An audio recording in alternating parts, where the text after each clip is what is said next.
Hey, good morning, Joseph here. I'm a bit of an outdoorsman, a little wild man, and we are what I consider my office out in nature. And so we're going to share a story with you today. A story about how this whole thing, this whole family venture, organic trader, earth spirit, and everything with my son and myself got started. By now you probably know the story of how me and my son were living in our van, and Zach asked me the question of if what we put in the water hurts the fish and other animals, which led us to the point of creating the products to help not pollute water through shampoo and other things to ultimately help the earth and the dolphins. That's how it started. But how did we get here? How did Joseph get to Canada? Well, I was born here, but most of you don't know the story about my dad, who really, his courage is what got us here in Canada. And so I'm going to share that with you today. As a young man, he lived in Slovenia, the old Yugoslavia. And it was an oppressive regime, and it was controlled, and you weren't allowed to even leave the country. Now, I didn't know this until I was a little bit older, because I had never asked my father, and he had never said. My dad was the kind of man that unless you asked him, would not tell you, which I thought was pretty cool. I've learned the wisdom of that now that my son is actually turned 16 today.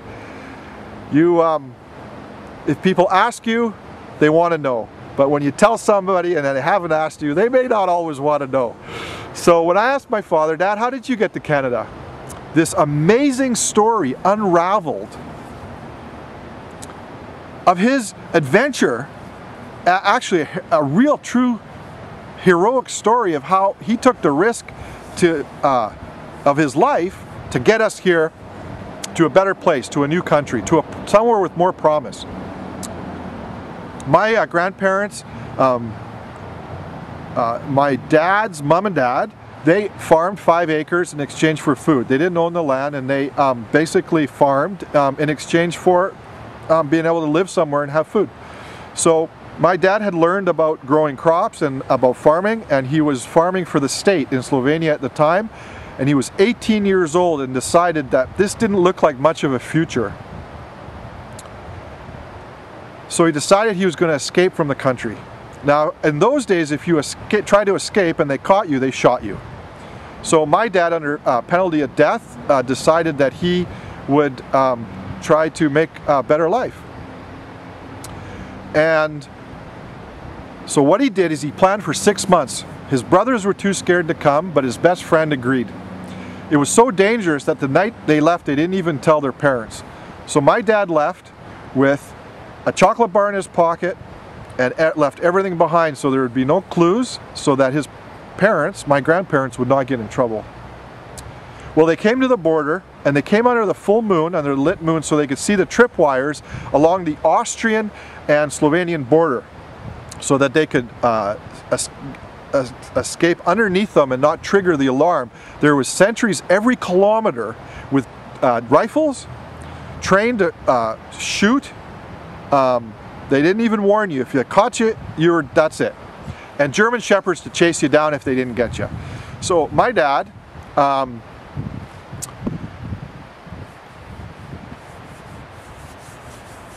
planned this and had the guts, and he went and he was in the bushes. He was there, he was waiting right at the border, and a sentry came by with a rifle and a German shepherd. My dad's crouched down in the bushes, very quiet, heart must have been pounding, and the German shepherd stopped right beside my dad in the bushes and looked right at my dad.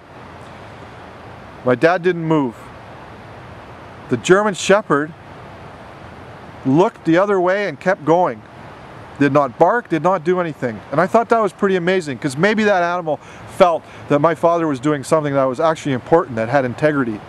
I don't know. I'd like to think that might be the case, that animals know those kinds of things.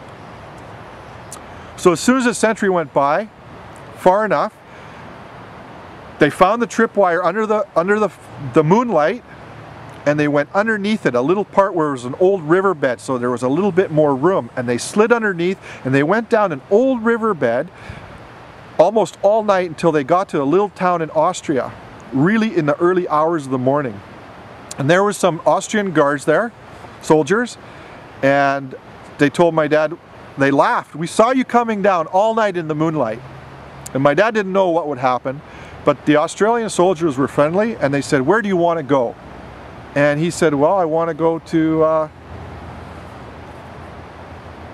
Australia or Canada." And so he worked in Austria at a farm for a year until he could get papers. He got his papers for Australia, and when he got there, he applied for papers to live in Australia or Canada, and the Canadian papers came through first. My dad came to Canada on the day that JF Kennedy was shot. It was the day that he landed in Canada in 1963. And after my dad told the story, which was the first time I had heard it, as I was becoming you know, I wasn't a young man anymore myself, I was 40. And I asked my dad, "Dad, why did you do that?" And he just simply said, "For a better life." So when you look at our website and you see Organic Trader, Earth Spirit, or our catalogs, and you see a better life or for a better life, it's a reminder for ourselves and to help share with folks how it all started, even before I was here. That heritage, that family history that all of us have that brings us to the place where we are is what we're trying to honor when we're making the products for the earth and for the dolphins, for my son, for my dad, and for the generations not only that have preceded us, but also are going to come after all of us, which we will hopefully be able to leave behind something of value, maybe something considered even a legacy. So Joseph from Organic Trader, thank you for sharing that story with me, and I want to say thanks to my dad as well, and to you, and for a better life.